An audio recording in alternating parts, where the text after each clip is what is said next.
Hello, this is Howard. Today I'm going to be installing this TOTO toilet. Now, there's some old wax ring that was on the toilet thing down there that these guys left, so I just had to pull it off. This is not something I normally do, but this toilet here is quite different, so I want to take it on because it's different. It's a one piece. It's used to be in an older unit.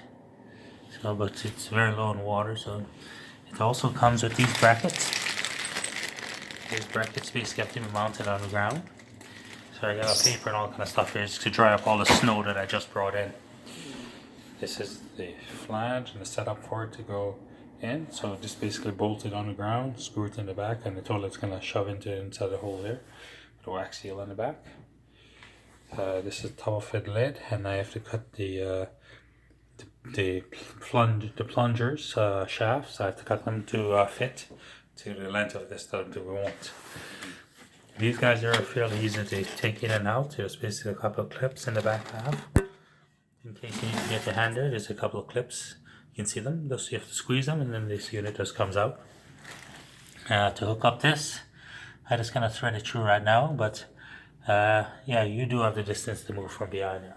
So now I'm going to set up the thing on the floor and get my marks and install all the pieces and then bolt her in. So hopefully this works.